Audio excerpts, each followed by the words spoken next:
look like you need the pain pill. Hi, I'm Dean Bushmiller with Expanding Security.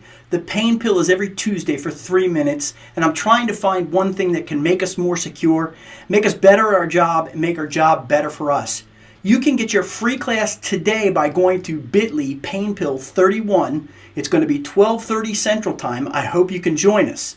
We're going to talk about the 27000 series, information security management systems, and all the different documents that are out there. By the way, there are about 30 documents in the series, including one that's called 27000 by itself, which is a glossary. We're going to focus in on 27001, which is the certification that you're shooting for. Well, it's all about information management systems and process improvement. The process improvement flow is usually plan, do, check, act for these particular systems. So why do we seek out these kinds of certifications? I mean, don't we have enough to do with the auditors and everybody else that's coming in? And my answer is, well, what happens is management sees these security issues. They see us choosing controls in an ad hoc manner, and they don't think that they're getting enough return on investment in these controls. They also see that they don't have a system for managing risk. They do risk assessments when they're necessary, but there's no process that's ongoing, and they want to get organized. Enter 27001. So why choose 27001 instead of all the other things out there? Well, let's base everything on the premise that there's nothing like a deadline. If you know the auditors are coming in, then you're going to quick scurry and get everything ready. So what 27001 does is it creates an arbitrary deadline for us. It gives us a list of high-level targets, and it says we're going to, over a long term, examine the risk and controls of our environment. The problem is that people don't like moving targets. They want a finish line, and that's what's great about 27001 certification. You can say, we're going to have the people come in and try and get us certified on this date, so we have to get everything organized, everything in line, and it's going to happen on August 31st. It gives the perception of some sort of finish line.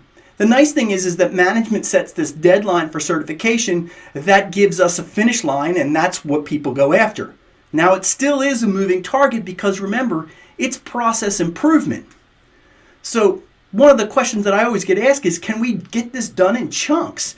And yes, you can set the scope for your business unit, the product line, the functions. You can set the scope for 27001 on anything that you want. Now, it fits nicely with business units and product lines, and rarely is a whole organization 27001 compliant. By the way, the total certified companies as of today is about 7,200 certified companies. If you're going to break this down into chunks that people can actually look at, there's about 11 major sections, and I'm going to talk about those sections and how the plan, do, check process works. Does this mean we're secure? And the reality is no, but it says that you take security seriously.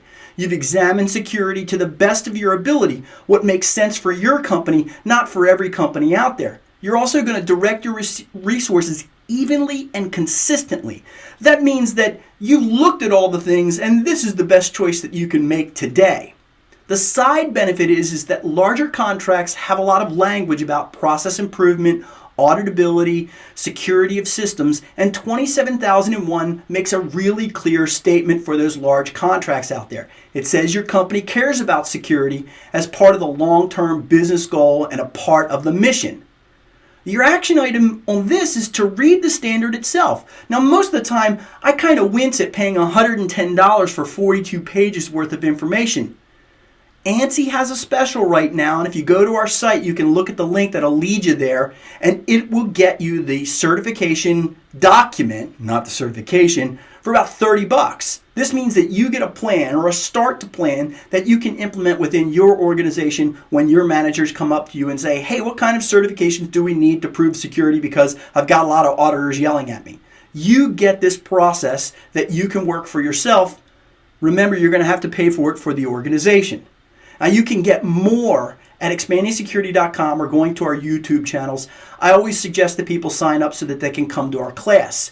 You can come to our live class today, Wednesday, 12:30, for CISSP Architecture Frameworks, where we talk a lot about 27001. And you can go there by getting to the bit.ly link, painpill31. Come 5 minutes before class and make sure that you don't need a pain pill until next week.